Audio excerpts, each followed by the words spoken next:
ಮೊದಲನೆಯದಾಗಿ legal opinion, ಲೊಕೇಶನ್ನ analysis ಮಾಡಬೇಕಾಗುತ್ತೆ, add ಸೈಟ್ನ ತಗೋಬೇಕಾಗತ್ತೆ, ಎಷ್ಟು ರೇಟ್ ಏರ್ಬೋದು ಕ್ರಾಸ್ ಚೆಕ್ ಮಾಡಬೇಕಾಗತ್ತೆ, ಫೈನಾನ್ಷಿಯಲ್ ಡಿಸಿಪ್ಲಿನ್ ಅಂತ ಕರಿತೀವಿ.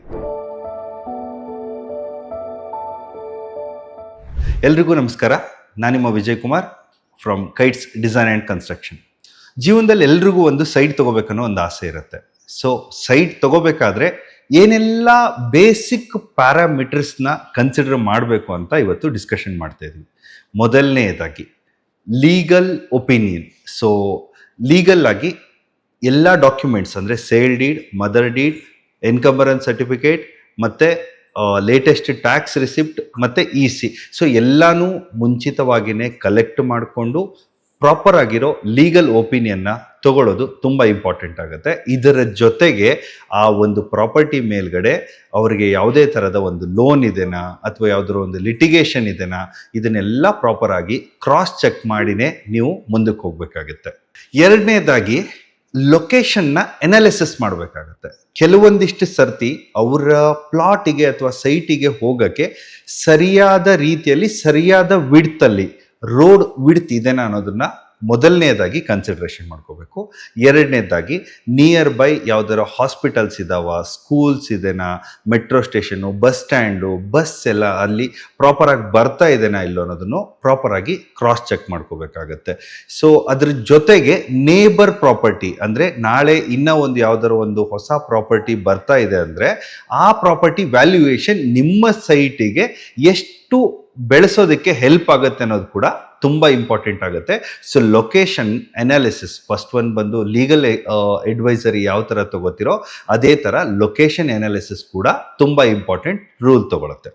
ಇನ್ನು ಮೂರನೇದಾಗಿ ಲ್ಯಾಂಡ್ ಅನಾಲಿಟಿಕ್ಸ್ ಅಂತ ಕರಿತೀವಿ ಅಥವಾ ಟೊಪೋಗ್ರಫಿ ಅಂತ ಕರೆಯೋಣ. ಏನಾಗುತ್ತೆ, ಎಲ್ಲರ ಜಾಗನೂ ಪ್ರಾಪರ್ ಆಗಿ 30-40 30-15 ಅಂತ ಡಿಸೈನ್ ಆಗಿರಲ್ಲ.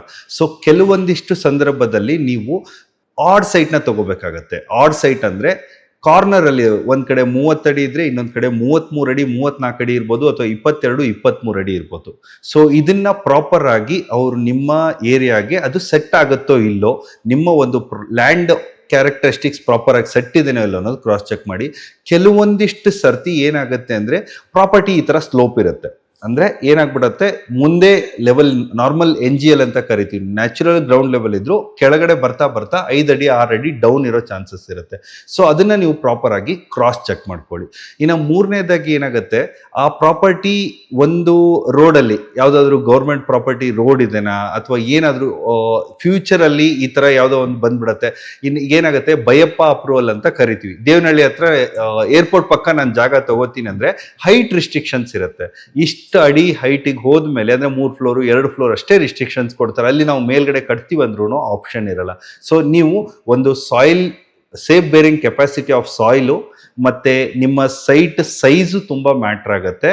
ಅದ್ರ ಜೊತೆಗೆ ಆ ಟೊಪೋಗ್ರಫಿ ಅಂದ್ರೆ ಹೇಳಿದ್ವಲ್ಲ, ನಾವು ಯಾವ ಲೊಕ್ಯಾಲಿಟಿಲಿ ತಗೋತಾ ಇದೀವಿ ಅಲ್ಲಿ ಏನ್ ನಮ್ಗೆ ಈ ಹೈಟ್ ರಿಸ್ಟ್ರಿಕ್ಷನ್ಸ್ ಇದೆ ಅನ್ನೋದನ್ನ ಕ್ರಾಸ್ ಚೆಕ್ ಮಾಡ್ಬೇಕಾಗತ್ತೆ. ಇನ್ನ ನಾಲ್ಕನೇದಾಗಿ ಡೆವಲಪ್ಮೆಂಟ್ ಪೊಟೆನ್ಷಿಯಲ್ಸ್ ಅಂತ ಇರುತ್ತೆ. ಅಂದ್ರೆ ನೀವು ಹಾಕ್ತಾ ಇರೋ ದುಡ್ಡಿಗೆ ನಾಳೆ ನಾವು ರೀಸೇಲ್ ಇಟ್ಟವಾಗ ಎಷ್ಟು ರೇಟ್ ಏರ್ಬೋದು. ಅಂದ್ರೆ ಈಗ ನೀವೇನಾಗುತ್ತೆ, ಒಂದು ಸ್ಕ್ವೇರ್ ಫೀಟಿಗೆ ಇಷ್ಟು ಅಂತ ದುಡ್ಡು ಇನ್ವೆಸ್ಟ್ಮೆಂಟ್ ಮಾಡ್ತೀರಾ, ಬ್ಯಾಂಕಲ್ಲಿ ಕೂಡ ಲೋನ್ ತಗೊಂಡು ಕೆಲವೊಂದಿಷ್ಟು ಜನ ಇನ್ವೆಸ್ಟ್ಮೆಂಟ್ ಮಾಡ್ತಿರ್ತೀರಾ.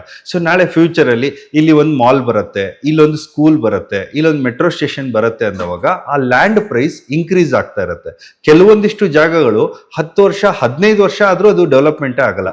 ಸೊ ಈ ಒಂದು ಪ್ಯಾರಾಮೀಟರ್ಸ್ ಇರೋದ್ರಿಂದ ನೀವು ಡೆವಲಪ್ಮೆಂಟ್ ಅನಾಲಿಸಿಸ್ ಏನೇನಿದೆ, ನೀವು ಹಾಕ್ತಾ ಇರೋ ದುಡ್ಡಿಗೆ ರೀಸೇಲ್ ಮಾಡಕ್ ಹೋದವಾಗ್ಲೂ ಕೂಡ ನಿಮ್ಮ ಲ್ಯಾಂಡಿನ ಒಂದು ಮೌಲ್ಯ ಇಂಪ್ರೂವ್ ಆಗುತ್ತೋ ಇಲ್ಲ ಅನ್ನೋದನ್ನು ಕ್ರಾಸ್ ಚೆಕ್ ಮಾಡಬೇಕಾಗತ್ತೆ. ನಾಳೆ ಫ್ಯೂಚರ್ ಅಲ್ಲಿ ಗೌರ್ಮೆಂಟ್ ಕಡೆಯಿಂದ ಯಾವ್ದಾದ್ರು ಬೆನಿಫಿಟ್ ಸಿಗತ್ತಾ, ಇದನ್ನೆಲ್ಲ ಅನಾಲಿಸಿಸ್ ಮಾಡಿ ಕೂಡ ನೀವು ಫ್ಯೂಚರ್ ಡೆವಲಪ್ಮೆಂಟ್ ನ ತಲೆಯಲ್ಲಿ ಇಟ್ಕೊಂಡು ಪ್ರಾಪರ್ಟಿ ಮೇಲೆ ಇನ್ವೆಸ್ಟ್ಮೆಂಟ್ ಮಾಡಬೇಕಾಗುತ್ತೆ. ಇನ್ನ ಐದನೇದಾಗಿ ಫೈನಾನ್ಷಿಯಲ್ ಡಿಸಿಪ್ಲಿನ್ ಅಂತ ಕರಿತೀವಿ.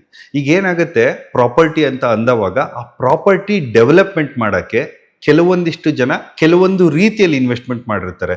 ಸೊ ಯಾವ ತರ, ಈಗ ನಿಮ್ದು ಒಂದು ಸೈಟ್ ಪರ್ ಸ್ಕ್ವೇರ್ ಫೀಟ್ ಇಷ್ಟು ಪೇ ಮಾಡ್ತಾ ಇದ್ರೆ ಅಂದವಾಗ ರೋಡ್ ಯಾವ ತರದ್ದಿದೆ, ಅದಕ್ಕೆ ಕರ್ಬ್ ಸ್ಟೋನ್ ಹಾಕಿದಾರಾ, ಅಂಡರ್ ಗ್ರೌಂಡ್ ಡ್ರೈನೇಜ್ ಮಾಡಿದಾರಾ, ಅಂಡರ್ ಗ್ರೌಂಡ್ ಎಲೆಕ್ಟ್ರಿಕಲ್ ಕೇಬಲ್ ತಗೊಂಡಿದ್ದಾರಾ, ಅಥವಾ ನಾರ್ಮಲ್ ಎಲೆಕ್ಟ್ರಿಕಲ್ ಪೋಲ್ ಕೊಟ್ಟಿದ್ದಾರಾ, ಅಥವಾ ಕ್ಲಬ್ ಹೌಸ್ ಅಂತ ಜಾಗ ಸಪರೇಟ್ ಆಗಿ ಬಿಟ್ಟಿದ್ದಾರಾ, ಅಥವಾ ಲ್ಯಾಂಡ್ಸ್ಕೇಪಿಂಗ್ ಏರಿಯಾ ಅಂದ್ರೆ ಯಾವುದೋ ಒಂದು ಗಾಳಿ ಬೆಳಕು ಮೀನ್ಸ್ ಪ್ರಾಪರ್ ಆಗಿ ಗಾಳಿ ಬರೋದಕ್ಕೆ ಪ್ಲಾಂಟೇಶನ್ ಅಂತ ಮಾಡಿದಾರಾ, ಅಥವಾ ಏನು ಎಕ್ಸ್ಟ್ರಾ ಫೀಚರ್ಸ್ ಕೊಟ್ಟಿದ್ದಾರೆ. ಸೊ ಈ ಎಲ್ಲಾ ಪ್ಯಾರಾಮೀಟರ್ಸ್ನು ನೀವು ಕನ್ಸಿಡರೇಷನ್ ಮಾಡಿದವಾಗ ನೆಕ್ಸ್ಟ್ ರೀಸೇಲ್ ಅಂತ ಹೋದವಾಗ್ಲೂ ಕೂಡ ಆವಾಗ ಅದರದ್ದೇ ಆದಂಥ ಪ್ರಾಪರ್ಟಿ ವ್ಯಾಲ್ಯೂ ಇನ್ಕ್ರೀಸ್ ಆಗೋ ಚಾನ್ಸಸ್ ಇರುತ್ತೆ. ಸೊ ಇಲ್ಲಿ ಕೂಡ ನೀವು ಅವರು ನಮ್ಮ ಒಂದು ಡೆವಲಪ್ಮೆಂಟ್ ಮಾಡೋದಕ್ಕೋಸ್ಕರ ಯಾವ ರೀತಿ ಇನ್ವೆಸ್ಟ್ಮೆಂಟ್ ಆಗಿದೆ, ಸೊ ಎರಡನೇದು ನಿಮ್ಮ ಬ್ಯಾಂಕಲ್ಲೂ ಕೂಡ ಆ ರೇಟ್ ಆಫ್ ಇಂಟ್ರೆಸ್ಟಿಗೆ ಕಂಪ್ಯಾರಿಸನ್ ಮಾಡಿದವಾಗ ಫ್ಯೂಚರ್ ಡೆವಲಪ್ಮೆಂಟ್ ಬೇಗ ಆಗ್ತಾ ಇದೆ ಅನ್ನೋದನ್ನು ಆ ಡಿಸಿಪ್ಲಿನರಿ ಕ್ಯಾರೆಕ್ಟರಿಸ್ಟಿಕ್ಸ್ನ ತಲೆಯಲ್ಲಿ ಇಟ್ಕೊಂಡು ನೀವು ಫೈನಾನ್ಷಿಯಲ್ ವ್ಯಾಲ್ಯೂಯೇಷನ್ ಮಾಡಬೇಕಾಗತ್ತೆ. ಇನ್ನು ಕೊನೆಯದಾಗಿ ಟೆಕ್ನಿಕಲ್ ಡ್ಯೂ ಡೆಲಿಜೆನ್ಸ್ ಅಂತ ಕರಿತೀವಿ. ಸೊ ಏನಪ್ಪ ಇದು ಟೆಕ್ನಿಕಲ್ ಡ್ಯೂ ಡೆಲಿಜೆನ್ಸ್ ಅಂದರೆ, ಪ್ರತಿಯೊಂದು ಪ್ರಾಪರ್ಟಿಯ ಒಂದು ಸರ್ವೆ ಮ್ಯಾಪ್ ಇರುತ್ತೆ. ಅಂದರೆ ಆ ಸರ್ವೆ ಮ್ಯಾಪಲ್ಲಿ ನೀವು ತಗೊಂಡು ಯಾವುದಾದ್ರೂ ರಾಜಕಾಲುವೆ ಹೋಗಿದೆನಾ, ನಾರ್ಮಲ್ ಕೆನಾಲ್ ಹೋಗಿದೆನಾ, ಅಥವಾ ಯಾವುದಾದ್ರೂ ಒಂದು ನದಿ ಹರಿದೋಗಿತ್ತಾ, ಅಥವಾ ಗೌರ್ಮೆಂಟ್ದು ಯಾವುದಾದ್ರೂ ಒಂದು ಪ್ರಾಪರ್ ಆಗಿ ಆ ಮ್ಯಾಪಲ್ಲಿ ವಿಲೇಜ್ ರೋಡ್ ಇತ್ತಾ, ಯಾವ ಥರದ ರೋಡ್ ಇದೆ ಅನ್ನೋದನ್ನು ನಮಗೆ ಸರ್ವೆ ಬೌಂಡ್ರಿ ಲೈನ್ಸಲ್ಲಿ ಅಂದರೆ ಒಂದು ಪ್ರಾಪರ್ಟಿ ಸರ್ವೆ ಮ್ಯಾಪಲ್ಲಿ ಸಿಗುತ್ತೆ. ಸೊ ಮ್ಯಾಪ್ನ ಕಡ್ಡಾಯವಾಗಿ ಚೆಕ್ ಮಾಡಬೇಕು. ಇನ್ನು ಎರಡನೇದಾಗಿ ಬೌಂಡ್ರಿ ರಿಸ್ಟ್ರಿಕ್ಷನ್ಸು. ಸೊ ಈ ಓನರಿಂದು ಈ 10/7 ಸರ್ವೆ ನಂಬರಲ್ಲಿ ಈಗ 17 ಎಕರೆ ಅಥವಾ 15 ಎಕರೆ ಅಂತ ಇರುತ್ತೆ. ಸೊ ಆ ಒಂದು ಪ್ರಾಪರ್ಟಿ ಪ್ರಿಮೈಸಸ್ಸಲ್ಲೇ ಅವರು ಕಂಪೌಂಡ್ ವಾಲ್ ಹಾಕಿದ್ದಾರೆ. ಆ ಕಂಪೌಂಡ್ ವಾಲ್ ಒಳಗಡೆನೆ ನಿಮ್ಮ ಪ್ರಾಪರ್ಟಿ ಬರ್ತಾ ಇದೆ ಅನ್ನೋದನ್ನು ಪ್ರಾಪರ್ ಆಗಿ ನೀವು ಚೆಕ್ ಮಾಡಬೇಕಾಗಿತ್ತು. ಸೊ ಇದಾಗಿತ್ತು ಒಂದು ಪ್ರಾಪರ್ಟಿನ ತಗೋಬೇಕಾದ್ರೆ ಏನೆಲ್ಲ ಪ್ಯಾರಾಮೀಟರ್ಸ್ನ ಕನ್ಸಿಡರ್ ಮಾಡಬೇಕಂತ ಹೇಳಿ. ಇನ್ನು ಹೆಚ್ಚಿನ ಮಾಹಿತಿಯೊಂದಿಗೆ ಮುಂದಿನ ಎಪಿಸೋಡಲ್ಲಿ ಸಿಗೋಣ. ನಮಸ್ಕಾರ.